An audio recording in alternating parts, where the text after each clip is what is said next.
यहाँ पे श्याम सिंह आए हैं। हाँ जी, श्याम सिंह बताएँ क्या कहना चाहते हैं? हाँ, नमस्कार सर। हाँ, हाँ जी, आपका जय भीम, आपका नमस्कार। बहुत-बहुत धन्यवाद है। आप इतना काम कर रहे हैं, जो लहर एक पैदा की है एससी, एसटी, ओबीसी में, मैं भी उसका एक हिस्सा हूँ और ओके, आपको शुक्रिया। सैल्यूट करता हूँ। मेरा एक क्वेश्चन है, मैं खुद ओबीसी से आता हूँ, प्रजापति जाति, कुम्हार कहते हैं, कहीं प्रजापति कहते हैं। हुँ, हुँ, हुँ। तो मैंने कहीं भी मतलब दूर-दूर तक मैंने छान के देखा है या मेरी नॉलेज कम है, एक संतराम बीए के अलावा प्रजापति समाज का कोई ऐसा कोई महान पुरुष, कोई विभूति, कोई हमें मतलब कभी हुई नहीं, ये छुपा दी, दबा दी। अगर आपके पास कुछ अपडेट है तो प्लीज़ हमें बताएँ। जी, देखें प्रजापति समाज जनरली शिल्प कला में आता था वो। शिल्प कला जो है, वो बुद्धिज़्म की जितनी भी शिल्प कलाएँ मिलती हैं, उसमें प्रजापति लोगों का बहुत बड़ा योगदान है।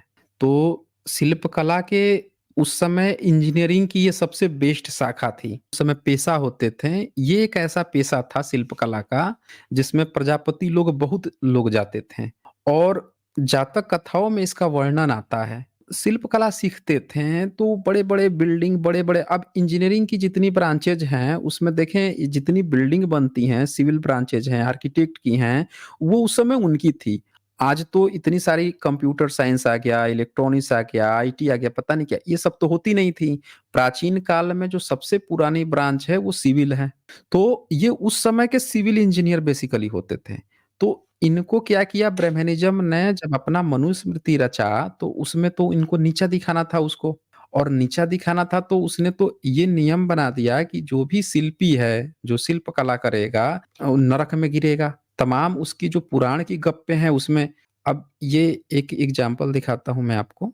मनुस्मृति ये क्या लिखता है शिल्पियों के बारे में, जो उस समय की सबसे ज़्यादा पैसे कमाने की जो रोज़गार था, शिल्प कारीगरी इसके बारे में लिखता है शिल्प कारीगरी और नीचे 65 में 64, 65, 65 में लिखता है इनके कुल शीघ्र ही नष्ट हो जाते हैं। जो शिल्पकारी का काम करेगा, शिल्प कारीगरी का, उसका कुल खानदान शीघ्र नष्ट हो जाते हैं। ये क्यों बनाया था इसने? बुद्धिज़्म जब पीक पे चल रहा था, जब उफान पे था, जब वो खत्म हो रहा था, तब वो उनके जितने भी लोग थे सबको नीचा दिखा रहा था, उनको श्राप दे रहा था, उनको डाउन कर रहा था और इसीलिए वो ऐसी बातें लिख रहा है। तो ब्रह्मनिज़्म ने डाउन किया है भारत के सभी आज जो जितनी जातियाँ दिख रही हैं, जो पेशे हैं उनको, उनके काम को। इसीलिए एक भी व्यक्ति का आपको नाम नहीं मिलेगा। क्यों नहीं मिलेगा? क्योंकि ब्रह्मनिज़्म ने किसी दूसरे की चीज़ें लिखी नहीं दूसरों को लिखने नहीं दी। इसीलिए नहीं मिलता है। ये कारण है, श्याम जी। जी, जी, बहुत-बहुत धन्यवाद। आपने तो मेरे को बिल्कुल जो मैं सोचता था लगभग वही मैं भी इस तरफ ही जाता था क्योंकि इनका बेस काम तो यही था। मेरे हुँ, बाबा जी हुँ। कहते थे कि हम लोग तो पुराने सेठ फैक्ट्री होती थी हमारी, बर्तन बनते हैं, शिल्प बनते हैं, मूर्ति बनती है और मतलब हुँ, हुँ। उस समय के हम लोग इंडस्ट्रियलिस्ट थे। हुँ, और हुँ, हमारे हुँ। अब जो लोग हैं, मैं मतलब मुझे गुस्सा भी आता है, खून के आँसू मेरे को आ जाते हैं कि दक्ष प्रजापति हमें टपका दिया है कि और उसको हवा-हवाई लेके घूमते रहते हैं और अब कुछ लोगों ने लिखना शुरू कर दिया, फलाना दक्ष। अरे आप हो कौन? मतलब हमारे जो रियल हीरो थे, उन सबको इन्होंने दफना दिया पहले, फिर एक नया एक आइटम दे दिया कि आप इसके साथ खुश रहिए। बुआ जी आपकी जो है पार्वती है और पार्वती की बेइज्जती शिव पुराण और ये लिंग पुराण पता नहीं कहाँ का और यहाँ तक के रामायण में भी लिखी हुई है। कितनी गंदी-गंदी बातें और हमारा समाज ऐसा नशे का मतलब अफ़ीम चाट के सोया हुआ है, उन्हें बहुत अच्छा लगता है वो। तो समझ नहीं आता तो अच्छा धन्यवाद आपका क्या जी। नहीं, नहीं, एक और बात बताता हूँ, जो आपको कह रहा है ना कि दक्ष और प्रजापति जो कहानी बाँटी जा रही है, तो जी। उनको जो है ना, उनको कहिए कि प्रजापति के बारे में जो ब्रह्मनिज़्म है, वो क्या लिखा है, एक बार वो लोग पढ़ लें। ये मैं शेयर करता हूँ।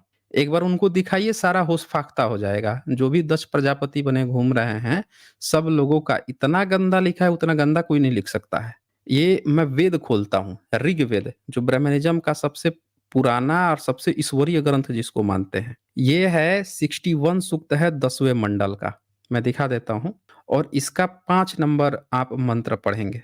ये देखिए 5 नंबर मंत्र। 5 नंबर मंत्र में अनुवाद किया है प्रजापति का पुत्र उत्पन्न करने में समर्थ वीर्य सर्वोत्तम है। प्रजापति ने अपने उस मानव हितकारी वीर्य का त्याग किया जिसे उन्होंने अपनी सुंदर उषा के शरीर में सिंचित किया था। उषा उसकी बेटी है प्रजापति की। तो दक्ष प्रजापति जो बने घूम रहे हैं उनको ध्यान देना चाहिए कि प्रजापति को उसने क्या किया, बेटी उसी की बेटी से 6 नंबर देखिए। अब जिस समय पिता ने, ये पिता कौन है, वही प्रजापति कहता है, जिस समय पिता ने अपनी युवती कन्या के साथ यथेच्छ कर्म किया उस समय उनके संभोग कर्म से समीप ही थोड़ा वीर्य गिरा। परस्पर अभिगमन करते हुए उन दोनों ने वह वीर्य यज्ञ के ऊंचे स्थान योनि में छोड़ा था।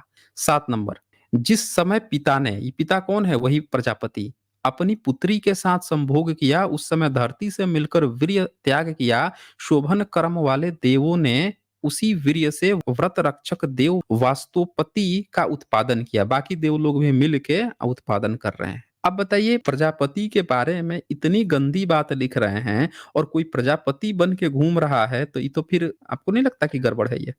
ये तो है, इसके आगे छुप जाते हैं, इसके आगे है, ये तो यहाँ पर जो प्रजापति ब्रह्मा को संबोधित कर रहा है, ये दक्ष प्रजापति को इसका पुत्र बता दिया ब्रह्मा का, और फिर ये अपनी बहन से जो है शादी कर रहे हैं और अपनी 10 कन्याएं उसको अपने ब्रह्मा को दे रहे हैं शादी करने के लिए, ये दक्ष प्रजापति। ऐसा भी कहीं है है ना? कौन से तो वो पुराण में है शायद। पौराणिक काल है ना, तो पुराण तो बहुत बाद में लिखे गए हैं ना। जी, जी, जी। पुराण जो हैं वो पौराणिक काल तो मुगलों के शासन में लिखे गए हैं, अंग्रेजों की उसमें चर्चा है, मुगलों की चर्चा है। वेद वो जो तो जो है, हमारा समाज है वो तो हुँ, हुँ। कहता है ना कि हमें नहीं पता, हमसे तो पहले ही है ना, तो ब्राह्मणों ने जो बता दिया आंख बंद करके विश्वास करना, अपनी बुद्धि तो नहीं तो लगानी उन नहीं है। तो उनसे पहले भी तो उनको पता होना चाहिए ना कि उससे पहले भी तो यहाँ पे कुछ था। अंग्रेजों के, मुगलों के और ब्राह्मणों से पहले भी तो भारत में कुछ था ना, तब वो क्या थे? जी, भरहूत का स्तूप में सेठ लोग दान कर रहे हैं। जी। भरहूत का जो स्तूप मजदूर है, मजदूर मजदूर भी है, अभी आपने हाँ, दिखाया मजदूर भी है वहां मज़दूर पे। भी। हाँ, ये देखिए, और कंदरी गाँव मजदूर भी सेठ जो की है सेठ वो की साली ने दान किया। स्क्रिप्टेड है, बताइए। जी, जी। ये देखिए, कदरी गांव की सेठ का दान, कई कई दान आते हैं। बढ़ई का दान आता, वैद्य का दान आता, जिसको उसने नीचा दिखा रखा है, ये विचुणी देवक और देवगिरी, उसका भी दिखाता हूं मैं आपको। हाँ, ये देखिए, अठस कमिकस जन दान, 8 मजदूर जनों का दान था। तो जी, जी। धर्म था बुद्धिज्म, आज जबरदस्त। और ये ईसा से भी पुराण काल का तो नाम नहीं है। देख रहे हैं कौन सी लिपि में लिखा है? ब्राह्मणों को ये लिपि पता भी थी, अंग्रेज आके पढ़ के गया। ब्राह्मण तो नाम तक नहीं जानते थे। इसका नामकरण तक बुद्धिस्ट की ललित विस्तर किताब से किया गया है। ब्राह्मी बम्भी लिपि, ब्राह्मी ब्राह्मी कहते हुए घूम रहे हैं सब। ये बताइए, ब्रह्मदेश नाम है बर्मा का। बर्मा जो जी, देश है म्यांमार, उसका नाम है जी। ब्रह्मदेश। अब बताइए, वो तो देश है बुद्धिस्ट का। हाँ, ब्रह्मा का वहां कोई नाम निशान नहीं है। अब ब्रह्मा का नाम निशान नहीं है, फिर उसका नाम ब्रह्मदेश है। यानी इन्होंने ये नाम भी ब्रह्म बम्भ ये सब चुराया है बुद्धिज्म से। बम्भी लिपि को ब्राह्मी ब्राह्मी जबरदस्ती करने लगे हैं। ए टू जेड उन्होंने चुराया है बुद्धिज्म से, उनका अपना कुछ नहीं है। और चोरी के माल पे जो घूमता है तो वो खुद फिर चोर ही का साथी कहलाएगा ना। आपका ओरिजिनल सब इसीलिए चीज बचते है हैं, यहाँ पे। इसीलिए बचते हैं। पिछले 2 साल से आपकी हम्म, मतलब मैं स्ट्रीम सुन रहा हूँ ये, और मैंने हम्म, स्क्रीनशॉट ले लेकर के मेरे कई हजार एविडेंस ऐसे हो गए हैं। और उसके बाद मैंने हालांकि मुझे करना नहीं चाहिए था, मैं लगभग अपने फील्ड के कम से कम भी 10-12 जो पीएचडी और प्रोफेसर और एक्स प्रिंसिपल हैं, सारे ब्राह्मण हैं। मैंने जो हम्म, हम्म, दिखाने भेजना उन्हें शुरू किया, शुरुआत हम्म। में तो उन्होंने नहीं नहीं ये मिलावट है, ये है, वो है, आप तो संस्कृत समझ ही नहीं सकते, बड़ी गूढ़ लैंग्वेज है, ये है। तो मैंने बहुत डिबेट करी, बहुत डिबेट करी, और अब वो हम्म, मतलब हाथ जोड़ के जा चुके। अब वो रिजेक्ट भी नहीं करते। अब उन्हें पता चल गया कि ये बहुत आगे निकल चुके, इनके पास इतने सबूत हैं। तो मतलब रियल हम्म। में काउंटर हमें ऐसे ही करने की जरूरत है। हाँ, वो 99% को मैंने काउंटर किया और उनका मुंह बंद बहुत कर बढ़िया, दिया। बहुत बढ़िया। अरे, हम तो कह रहे हैं कि रस्सी भी ना पत्थर को घिस देती है। कुएँ पे पहले रस्सी जो घिसी जाती थी, साइड वाले पत्थर पे पड़ती थी तो पत्थर भी घिस जाता था। डेली पानी खींचना होता था, खींचते-खींचते पत्थर तक घिस जाता था। ये तो इंसान है सब ना, कितना एक ने तो भागेंगे, मेरे को कितना डिक्लेयर कर भागेंगे। दिया कि तुम प्रजापति नहीं हो, तुम तो मुझे लगता है ब्राह्मण ही हो, तुम झूठ बोलते हो। इतना दिमाग कहाँ से लाते हो? यही कहते होंगे, इतना हाँ, दिमाग, इतना इतने एविडेंस दिमाग कहाँ कहाँ से से लाता लाते हूँ? मैंने कहा मैं ये दिमाग जो लाया हूँ, ये रास्ता तो गालिब कमाल से आया है, मगर ये मैं हैं? एसजे और जो आजाद जी से लाया हूँ, और मैं आपकी वो भेजा मैंने, है ना? आपकी बहुत भेजता हूँ मैं उनको। तो एक कहते हैं यार ये बंदा पता नहीं कैसे-कैसे ये बात करते हैं, कोई बिहार के हैं ये। मैंने कहा यार आपको हुँ। क्षेत्र से क्या मतलब, हमारे भारत के हैं ना, कि तो ये दूसरे मैं आदमी को चुप करा देते हैं, हाँ, दूसरा आदमी चुप करा देते हैं। मैंने कहा तुम्हारे पास एविडेंस नहीं है, अरे सबूत दो ना, अगला तो पहले सबूत दिखाता है। हुँ। तो नहीं, कह रहे भारत नहीं, मैंने में कहा क्षेत्रवाद मैंने भी एक बहुत बड़ी प्रॉब्लम है। ये भारत में जातिवाद ही सबसे बड़ी प्रॉब्लम है। जी। जातिवाद का ही अगला रूप है। बताएँ बिहार में भी तो ब्राह्मण रहता होगा, वहाँ पे भी तो क्षत्रिय रहता होगा, लेकिन क्या कहेंगे, ये सब ना वहाँ पे वैश्य शूद्र सब रहता होगा, रहता तो चारों इनके वर्ण के हैं, लेकिन इनको ना फिर भी निकलने के लिए एक रास्ता चाहिए, किधर से भी निकल इन जाए, जाति से नहीं तो इनको जिले नहीं, से, नहीं जिले से नहीं तो इनके अंदर सामने वाले को किसी तरह नीचा दिखा दे, चाहे जाति के नाम पे, चाहे क्षेत्र के नाम पे, चाहे भाषा के नाम पे। आप देखें अगर आप उससे बात कर रहे हैं तो वो स्पेलिंग मिस्टेक खोजेगा और उस हाँ पे जी, बात हाँ जी, करेगा। वही आपको बोलता है कि वो एसजे को तो वो हाँ, फलाना शब्द नहीं आता हाँ, बोलना। मैंने है कहा ना? यार वो ठीक है, मैंने कहा वो वेद पढ़ा हुआ आदमी है, वो वेद वेद पे बात करो उनसे। मैंने हुँ। कहा वो इंग्लिश पढ़े हुए नहीं है, वो तो वेद पढ़े हुए हैं। नहीं, नहीं यहाँ पे एक चीज़ देखिए कि कहने का मतलब क्या है कि जब वो ये कहे कि देखो ये तो वो है भैया है, यूपी का भैया है, कोई कहे हाँ, कि देखो ये उन्हें कूदना बिहारी ना, उन्हें बिहारी टॉपिक का है। हाँ, हाँ, हाँ, हाँ, कोई हाँ। कहे कि महाराष्ट्री है, मराठियन है, कोई उड़ियन कहे, ये सब क्यों होता है? इनको दरअसल सामने वाले का इनका पूरा फ़ोकस है किसी तरह मूल मुद्दे से भटका के और उसको कुछ न कुछ जातिगत इस तरह की टिप्पणी करना, क्षेत्रवादी टिप्पणी करना या सामने वाले को किसी तरह कुछ तो गलती दिखा दे। उनका मूल वो मुद्दे एक्चुअल पर डिबेट में की बात ही नहीं है। हमको ना गुस्सा एक दिला बच्चा के ना जो है हमसे आप सब सुन करके भागना चाहते हैं, मगर हम गुस्सा होते हाँ, नहीं है। हम बड़े कूल माइंड होकर के हुँ, उसको बिल्कुल प्रॉपर जवाब देते हैं, है ना? और मैं तो अब एक साबित कर दिया कि तुम तो हुँ, ब्राह्मण हुँ। बचे ही नहीं हो, तुम तो शूद्र हो। सर्विस तुमने करी है, तुम शूद्र हो। बिल्कुल, और कल ही बिल्कुल। उन्होंने दिखाया था, जो है अमित अमित भाई साहब ने, कि तुम शराब हुँ, पीने वाला तो ब्राह्मण बन जाता, वो ब्राह्मण होता ही नहीं है। मैंने हुँ, कहा हुँ, आप लिखित में शूद्र हो, हुँ, हुँ, बमन तो हुँ। हम हैं, हम आर्य हैं। कह रहे तुम आर्य समाजी, मैंने कहा नहीं, हम आर्य, बुद्ध वाले आर्य हैं, श्रेष्ठ हैं हम।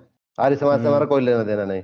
अब इन्होंने जब खुद ये लिख रखा है कि यज्ञ के अनाधिकारी से यज्ञ कराने और वेदोक्त कर्मों में नास्तिक बुद्धि रखने से वेदोक्त कर्मों में यानी कि इनका वेद से रिलेटेड जितना कर्म था जैसे अभी एक कर्म हमने दिखाया है जिसमें ये अपनी बेटी से संभोग कर रहा है अगर ये नहीं करते हैं जी। तो नास्तिक बुद्धि हो गई इनकी तब तो ये च्युत हो गए ना तथा वेदाध्ययन से च्युत हो जाने से अब ये अगर राइट। वेदाध्ययन नहीं कर रहे ब्राह्मण को तो वेदाध्ययन आता नहीं है वेद तो कितने ब्राह्मण को आता है?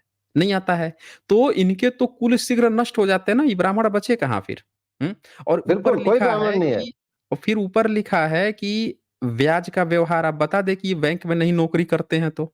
बोल दें शिल्प कारीगरी, अब ये बोल दें कि ये लोग जो हैं किसी भी कारीगरी में हैं ही नहीं, सारे टॉप पोज़ीशन पे तो बैठे हुए हैं। गाय, बैल, घोड़े और गाड़ी के व्यापार बोल दें कि ये किसी गाड़ी बेचने वाले कारोबार में हैं ही नहीं। ये बोल दें कि खेती और राज्य सेवा ये राज्य सेवा क्या होता है? राज्य सेवा यही आईएएस, पीसीएस ये सब जितने बने हुए हैं, ये बोल दें कि नहीं है। तो इनका तो कुल धर्म सब नष्ट हो गया ना, ये बचे कहाँ ब्राह्मण? ये किसको नौटंकी दिखा रहे हैं ब्राह्मण बनने का? हुँ? तो सही ये बात है। बातें हैं। ठीक है श्याम जी, ओके। जी, थैंक यू सर।